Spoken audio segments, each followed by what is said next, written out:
পোনপ্ৰথমে সকলোলৈকে ৰঙালী বিহু শুভেচ্ছা থাকিলে।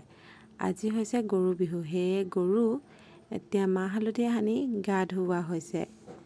দেখিছে এয়া সকলোৱে মিলি গৰু গা ধুৱালোঁ আৰু নিজেও অকণমান ফটো চটো মাৰিলোঁ মেলিলোঁ, অকণমান ফূৰ্তি কৰিলোঁ। এতিয়া জেঠাই ল'ৰা দুটা আহিছিলে, তাহাঁত দুটাক চাহ অকণ দি ল'লোঁ। দি লৈ তাৰ মাজতে কিন্তু ফটো চটো চলিল দেই। নৌবৈ এয়া ফটো মাৰিলে। তাৰপিছত এয়া চাটৰ শাকখিনি যিহেতু খাব লাগিব, সেয়ে মায়ে সৰু সৰুকৈ কাটি লৈছে। লগত 100 এবিধ শাকৰ লগতে বিচাৰি যি পাইছে তাকে বুটলি লৈছে।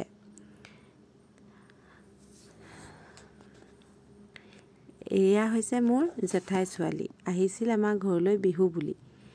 মাহঁতে যিহেতু এতিয়া বিহু নাচিবলৈ যাব, সেয়ে তাইয়ে অকণমান মেকআপ কৰি দিওঁ বুলি ক'লে আৰু সেয়া মেকআপ কৰি আছে। দেখিছে আমাৰ এয়া নাচনী কেইজনী কি মৰম লগা হয়নে? আটাইয়ে সাজু হৈছে বিহু মাৰিবলৈ বুলি। বহুত ধুনীয়াকৈ বিহু